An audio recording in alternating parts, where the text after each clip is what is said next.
Hello everyone, welcome to another video on my YouTube channel. So इस video में हम देखेंगे कि आपको एआई सीखने के लिए 2025 में आपका क्या रोड मैप होना चाहिए। सबसे पहले आपको एक लैंग्वेज आनी चाहिए। मोस्ट प्रेफर्ड लैंग्वेज होती है एआई सीखने के लिए पाइथन। आपको सबसे पहले आपको पाइथन सीखनी होगी। और पाइथन सीखने के लिए आप अच्छा खासा टाइम स्पेंड कीजिए, जिसमें कि आप list, tuple, loop, if else वगैरह सब कुछ आप उसमें पढ़िए। और फंक्शंस कॉल करना, कैसे कस्टमाइज़ डिक्शनरी बनाते हैं, डीएसए वगैरह, थोड़ी बहुत डीएसए, बहुत ज़्यादा नहीं। आप ये सब चीज़ें करिए। थोड़ा स टाइम आप अच्छे से स्पेंड कीजिए पाइथन पे। और फिर जब आपका पाइथन क्लियर हो जाए और नमपाई, पैंडास लाइक लाइब्रेरीज़ भी आपकी क्लियर हो जाए, और तो आप मूव कर सकते हैं स्टैटिस्टिक्स पे। तो आप बेसिक ऑफ स्टैटिस्टिक्स जैसे आपने स्कूल टाइम में भी पढ़ी होगी। उसके बाद आप उसके थोड़ा-सा आगे पुश कर सकते हैं। जैसे आप डिस्ट्रीब्यूशंस वगैरह पढ़ सकते हैं और इन्फ्रेंशियल स्टैटिस्टिक्स पढ़ सकते हैं। तो ये सब चीज़ें जो आप पढ़ोगे स्टैटिस्टिक्स में, ये आपकी काम आएगी मशीन लर्निंग में। सो आपको थोड़ा बहुत स्टैटिस्टिक्स और प्रोबेबिलिटी के बारे में गो थ्रू करना है। इसमें आप लाइक 1 वीक स्टैटिस्टिक्स और 1 वीक प्रोबेबिलिटी पे स्पेंड कर सकते हैं। उसके बाद आप मूव कर जाओगे मशीन लर्निंग पे। बहुत ऑफ द कंपनीज़ में, like majority of the companies में मशीन लर्निंग का यूज़ अब कम होता जा रहा है। तो आप इस पे बहुत ज़्यादा टाइम स्पेंड ना करके, मेरी रिकमेंडेशन है कि आप इस पे बहुत ज़्यादा टाइम स्पेंड ना करके, आप इस पर रिग्रेशंस की प्रॉब्लम देख सकते हैं, थोड़ी बहुत क्लासिफिकेशंस की और थोड़ी बहुत क्लस्टरिंग्स की। और बहुत ज़्यादा टाइम ना स्पेंड करते हुए आप इस पे ज़्यादा टाइम स्पेंड करिए कि इसकी हाइपर पैरामीटर ट्यूनिंग कैसे होती है, ग्रेडिएंट डिसेंट कैसे वर्क करता है, और डायमेंशनलिटी रिडक्शन कैसे होती है। इन सब चीज़ों पे आप ज़्यादा फोकस करिए। और इसके बाद आएँगे आप डीप लर्निंग पे। तो डीप लर्निंग पे आपका सबसे मेन फ़ोकस होना चाहिए, मोस्ट इम्पोर्टेंट है ये। आप यहाँ से प एएनएन के बारे में पढ़ेंगे, फिर सीएनएन के बारे में पढ़ेंगे, फिर आरएनएन के बारे में पढ़ेंगे, फिर एलएसटीएम के बारे में पढ़ेंगे, और फिर एनकोडर, डिकोडर के बारे में पढ़ेंगे। ऐसे-ऐसे करके आपको ये सब चीज़ें बहुत क्लियर करते हुए चलना है आगे। आप सीएनएन में और भी आगे के मॉडल्स पढ़ सकते हैं। सो इसके बाद जब आपको पता चलेगा कि आरएनएन में क्या लिमिटेशंस थी, क्यों एलएसटीएम आया, फिर क्यों जीआरयू आया। जीआरयू भी आप पढ़ेंगे, क्यों जीआरयू आया, और फिर इन सबको छोड़कर क्यों ट्रांसफॉर्मर्स आए। ट्रांसफॉर्मर्स जो है, यही आर्किटेक्चर है जो कि आज की इंडस्ट्री में हर एक मॉडल्स में यूज़ हो रहा है। Let me right latest technology. This is the latest technology till date right now. And after that, you can, if you are, whenever you are clear on this transformers, you can move to the MOE, mixture of experts. This is the newest type of uh, transformers, you can say that, because इसमें जो creators हैं वो RL agent use कर रहे हैं, और ताकि वो कम टाइम में इन्फ्लुएंस कर सकें, और फास्ट इन्फ्लुएंस भी कर सकें। और इन्फ्लुएंस की जो वीरैम है वो भी कम कंज़्यूम हो, इसकी वजह से। इसके बाद जब आप ये सब चीज़ें क्लियर कर लोगे, जिसमें कि आप मशीन लर्निंग पे बहुत ज़्यादा टाइम ना स्पेंड करके लिमिटेड टाइम स्पेंड करेंगे, लिमिटेड टाइम, और डीप लर्निंग पे आप ज़्यादा टाइम स्पेंड करेंगे, और फिर उसके बाद ट्रांसफॉर्मर्स पे आप थोड़ा टाइम स्पेंड करेंगे, और फिर अगर आपको उसके आगे मूव करना है तो आप एमओई और ग्रुप ऑफ एक्सपर्ट्स के बारे में पढ़ सकते हैं।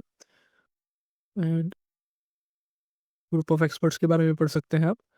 उसके बाद जब आप यहाँ तक क्लियर हो जाओगे, तो आप को समझ में आएगा कि बहुत सारे टाइप्स ऑफ ट्रांसफॉर्मर्स आज की डेट में बन रहे हैं, जिसमें कि टेक्स्ट टू टेक्स्ट होता है, स्पीच टू टेक्स्ट होता है, टेक्स्ट टू स्पीच होता है, इमेज टू टेक्स्ट होता है, टेक्स्ट टू इमेज होता है। बहुत सारी टाइप ऑफ ट्रांसफॉर्मर्स बन रहे हैं, ये डिफ्यूजन मॉडल्स बन रहे हैं, ये स्पीच टू टेक्स्ट के मॉडल बन रहे हैं, टेक्स्ट टू स्पीच के मॉडल्स बन रहे हैं। आप इनके बारे में गो थ्रू करेंगे कि कौन-कौन से ओपन सोर्स मॉडल्स हैं, कौन-कौन से पेड मॉडल्स हैं, वो कैसे डिज़ाइन हुए हैं, उनके पीछे क्या यूज़ हो रहा है, किस-किस टाइप ऑफ डाटा सेट उन्होंने यूज़ किया है, क्या-क्या आपके जो आपकी रिक्वायरमेंट है उसके अकॉर्डिंग कौन-कौन से मॉडल्स फिट हो रहे हैं आपकी रिक्वायरमेंट के अकॉर्डिंग, और आपको फाइन ट्यून करना चाहिए या नहीं करना चाहिए। टेक्स्ट टू टेक्स्ट मॉडल में आप ये भी देख सकते हैं कि लार्ज लैंग्वेज मॉडल्स भी देख सकते हैं, और आप जैसे ज़ीरो शॉट क्लासिफिकेशन मॉडल भी देख सकते हैं, इंटेंट क्लासिफिकेशन मॉडल्स भी देख सकते हैं। बहुत टाइप ऑफ मॉडल्स हैं जो कि आप हगिंग फेस पे एक्सप्लोर कर सकते हैं, अगर आप ओपन सोर्स की तरफ जाना चाहते हैं तो। उसके बाद आप थोड़ा बहुत डीबीज़ के बारे में पढ़िए, जिसमें कि एसक्यूएल, मोंगोडीबी, ग्राफडीबी और वेक्टर डीबी के बारे में आप पढ़िए थोड़ा-सा। और उम, जो ये एसक्यूएल डीबी है वो तो आपको बहुत जगह पे आपके काम आ सकता है। मोंगोडीबी भी आपके बहुत जगह पे काम आ सकता है। ग्राफ डीबी है, उसमें आप जैसे कोई यूज़र का नॉलेज ग्राफ बनाओगे तो उसमें काम आ सकता है। और वेक्टर डीबी जो है वो रैग के लिए काम आ सकता है। तो अब आप बहुत चीज़ें, इतनी सारी चीज़ें आप सीख लोगे तो आप इसकी कुछ उसको कहीं न कहीं एक्सपोज़ भी करोगे, उसकी कहीं न कुछ ना कुछ एपीआई भी बनाओगे, ताकि बहुत सारे पीपल उसको बाहर से भी यूज़ कर सकें। तो उसके लिए आपको फ्लास्क और फास्ट एपीआई सीखनी होगी, जस्ट गो थ्रू करना होगा। और नॉर्मल डिप्लॉयमेंट के लिए आपको डॉकर और डॉकर कंपोज़ सीख लेना चाहिए। ये एक रिकमेंडेशन है, बिकॉज़ समटाइम्स क्या होता है कि वो आपके सिस्टम में तो चल रहा होता है because of paths that you have defined and the libraries that you have installed at the time of creating that project.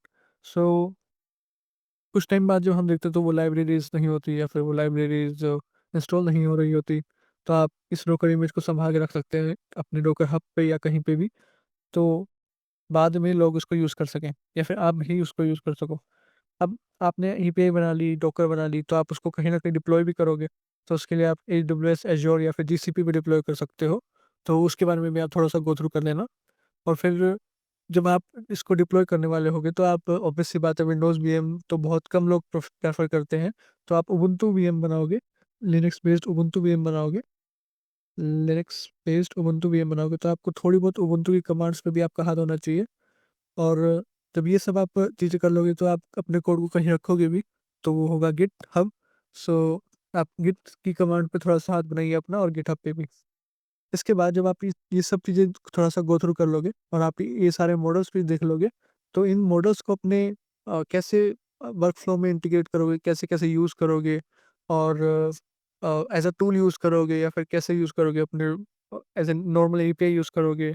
सो अगर आप नॉर्मल एपीआई यूज़ करोगे तो आप कहीं पे भी उसको डिप्लॉय करके उसकी एपीआई एक्सपोज़ करके उसको यूज़ कर सकते हो। बट आपको एज़ अ टूल यूज़ करना है, या फिर अपने चैटबॉट के लिए यूज़ करना है, तो आप इसे लैंगचैन या फिर लामा इंडेक्स के थ्रू यूज़ कर सकते हैं। तो आपको लैंगचैन मेरे प्रेफ़रेंस है, आप ये सीख सकते हैं। बाकी आप लामा इंडेक्स भी सीख सकते हैं, but most of the like LangChain अभी बूम पे है, तो आप इस पे स्टार्ट आप इससे कर सकते हैं, और फिर बाद में आप लामा इंडेक्स पे मूव कर सकते हैं। सो उसके बाद जब आप लैंगचैन पे आपका हाथ अच्छा हो जाएगा तो आप लैंगग्राफ के बारे में पढ़ सकते हैं। लैंगग्राफ एक एजेंटिक फ्लो के लिए है, जो कि लैंग चेन से थोड़ा-सा अलग है। लैंग चेन में हम चेन्स बनाते हैं और हम one by one like pipeline में हम अपना कोड को एग्ज़ीक्यूट करते हैं। बट जो लैंग ग्राफ है, उसमें हम रिवर्स भी जा सकते हैं। हम एजेस डिफाइन करते हैं, स्टेट्स डिफाइन करते हैं, राउट्स डिफाइन करते हैं। सो उसके अकॉर्डिंग हमारा वर्कफ्लो पूरा एग्ज़ीक्यूट होता है। अब एलएलएम्स की कुछ लिमिटेशंस हैं। उसके लिए जैसे लेट्स सपोज़ कि आपके पास आपका पर्सनल डाटा है। पर्सनल डाटा है आपके पीडीएफ के फॉर्म में, या फिर वर्ड डॉक्यूमेंट के फॉर्म में, या फिर टेक्स्ट की फॉर्म में, आपके कैसे भी फॉर्म में आपका पर्सनल डाटा अवेलेबल है, या फिर आप उस पे चैटबॉट बनाना चाहते हैं, या फिर आपका मोटिव है कि भी आप रियल टाइम इन्फॉर्मेशन दिखाना चाहते हो, रियल टाइम जो डाटा आ रहा है, जो डाटा रियल टाइम क्रिएट हो रहा है, उस पे आप अपना चैटबॉट बनाना चाहते हो। और real time in the sense कि आज तक जो डाटा आपके पास है, क्योंकि एलएलएम के पास नहीं है, उस पे आप अपना डाटा बनाना चाहते हो और चैटबॉट बनाना चाहते हो, तो इन सब चीज़ों के लिए आप रैग का यूज़ करोगे। सो आप रैग और एजेंटिक रैग दोनों रैग आप क्रिएट कर सकते हो। आप क्या करोगे कि अपनी पीडीएफ्स को या अपने डॉक्यूमेंट्स को या फिर अपने डॉक्यूमेंट्स को वेक्टर स्टोर में स्टोर करोगे। वेक्टर्स बना के वेक्टर स्टोर में डाटाबेस में स्टोर करोगे, और उसके बाद जब जैसे आपका क्वेश्चन आएगा उसको वेक्टर में कन्वर्ट करके उसके रिलेटेड डाटा आप इन पीडीएफ और डॉक्यूमेंट्स में से निकाल सकते हो, और उसे एज ए आंसर चैटबॉट को रिटर्न कर सकते हैं एलएलएम के थ्रू। सो ये कुछ एक बहुत ही इम्पोर्टेंट टॉपिक है, रैग और एजेंटिक रैग, ये आप अच्छे से पढ़िए। और इसके बाद आप लैंग्समैथ के बारे में पढ़ सकते हैं कि जैसे कि आपने कुछ भी क्वेरी चलाई अपने चैटबॉट पे, और वो कहाँ फ़ेल हुई, क्या हुआ उसके अंदर, उसके बैकग्राउंड में क्या-क्या चल रहा है। तो आपको ये सब ट्रेस करने के लिए आपको लैंग्समैथ काम आएगा। सो आप ये भी देख सकते हैं। उसके बाद जब आप नॉर्मल चैटबॉट्स बनाना सीख जाएँगे, थोड़ा बहुत एजेंटिक वर्कफ़्लो के बाद चैटबॉट बनाना सीख जाएँगे, तो आप मल्टी एजेंट वर्कफ़्लोज़ देख सकते हैं, जैसे कि ऑटोजेन और ओपन हैंड्स, जो कि ओपन सोर्स अवेलेबल है। ऑटोजेन माइक्रोसॉफ्ट की तरफ से है और open hands all in hands AI की तरफ से है। सो आप ये देख सकते हैं। उसके बाद आप अगर लेटेस्ट टेक्नोलॉजी पे जाना चाहते हैं तो आजकल एमसीपी चल रहा है और ए टू ए चल रहा है। एमसीपी एंथ्रोपिक की तरफ से है और ए टू ए गूगल की तरफ से है। तो आप ये सब देख सकते हैं। उसके बाद अब आपको लेट्स सपोज कि आपकी रिक्वायरमेंट है एक टेक्स्ट टू स्पीच बनाने का, तो आपके पास रिसोर्सेज भी हैं, जीपीयू है, आपके पास सब कुछ है, बट आप पेड मॉडल यूज़ नहीं करना चाहते और आपको यूज़ करना है कोई ओपन सोर्स मॉडल, तो आपको वो ओपन सोर्स मॉडल मिलेगा हगिंग फेस से। तो आप हगिंग फेस की वेबसाइट पे गो थ्रू कीजिए, आप मॉडल्स देखिए वहाँ पे कैसे ट्रांसफॉर्मर्स की लाइब्रेरी से हम मॉडल्स उठाते हैं, उसे कैसे पाइपलाइन में लोड करते हैं, उसके कैसे इन्फ्रेंस करते हैं, आप वो चीज़ देखिए, उसकी एपीआई बनाइए, उसे एक्सपोज कीजिए और अ, उसको अपने जीपीयू पे या फिर कहीं भी उसके डिप्लॉय करके उस पे इन्फ्लुएंस कीजिए कि वो कैसे चल रहा है। उसके बाद आपको ओपन सोर्स जो मॉडल्स हैं वो वैसे और भी वेबसाइट्स पे मिल सकते हैं, जैसे कि हकिंग फेस, वीएलएलएम, ओलामा पे मिल सकते हैं। फिर उसके बाद आप सीखिए कि उन जो मॉडल्स हैं, जैसे कि लेट्स सपोज कि लामा 3.3 है, आप उसे यूज़ कर रहे हैं, बट आपको चाहिए कि अब वो आपके डाटा सेट पे भी काम करे, तो आप उसे या तो फाइन ट्यून कर सकते हैं या फिर रैग बना सकते हैं उसका। तो आप कैसे उसे फाइन ट्यून कर सकते हैं, वो भी एक चीज़ है जिसमें आप लोरा के थ्रू फाइन ट्यून कर सकते हैं, क्यूलोरा के थ्रू फाइन ट्यून कर सकते हैं। ये सब चीज़ें आपको फाइन ट्यूनिंग में आएगी और ये भी आप अ, कर सकते हैं। अनस्लोथ के थ्रू भी उसे फाइन ट्यून कर सकते हैं। उसके बाद लेट्स सपोज कि आपकी चैटबॉट आपका बहुत छोटा-सा है और आपको बहुत लिमिटेड चीज़ें हैं आपके पास, तो आप किसी भी मॉडल को क्वांटाइज़ कर सकते हैं। उसका फुल प्रिसीजन ना यूज़ करके उसको प्रिसीजन डाउन कर सकते हैं और उसका यूज़ कर सकते हैं। तो फुल प्रिसीजन ना यूज़ करके उसका क्वांटाइज़्ड वर्ज़न यूज़ करने का मतलब है कि आप उस मॉडल की क्वांटाइज़ेशन कर रहे हैं और फिर आप उसको यूज़ कर रहे हैं। तो आपको ये भी थोड़ा बहुत गो थ्रू कर लेना चाहिए। सो इसके बाद अ, आपको वर्क करना चाहिए कि कैसे आप डिप्लॉयमेंट स्ट्रैटेजीज़ बना सकते हैं अपने, जैसे कि लोड बैलेंस कर सकते हैं अपने वर्कफ़्लो को, अ स्टेटस रिपोर्ट बना सकते हैं, स्टेटस अलर्ट बना सकते हैं अपने, जैसे कि आपने कोई एपीआई बनाई, कहीं वो डाउन तो नहीं होगी, तो कौन बताएगा कि आप वो डाउन है या फिर वो चल रही है, तो आप उसके लिए एक स्टेटस एपीआई बना सकते हैं। तो जो कि हर 5 मिनट में, हर 2 मिनट में हिट होती रहेगी और आपको रिस्पॉन्स देती रहेगी। जब भी वो उसमें 500 रिस्पॉन्स आएगा या कुछ भी एरर आएगा, तो वो आपको नोटिफ़िकेशन मिलेगा कि हाँ, ये एपीआई डाउन हो चुकी है, ऐसे करके। तो प्रोडक्शन ग्रेड एपीआई बना के आप उसको कैसे डिप्लॉय कर सकते हैं, सिंक फंक्शनैलिटी कैसे लगा सकते हैं, ये सब देखिए। सो अगर आप ये सब कर लेंगे तो आपको इंटरव्यूज़ क्रैक करने में बहुत ईज़ी हो जाएगा। यही सब चीज़ें हैं जो कि आजकल इंटरव्यूज़ में लोग पूछ रहे हैं, जो कि आजकल इंटरव्यूज़ में मैं भी पूछता हूँ लोगों से।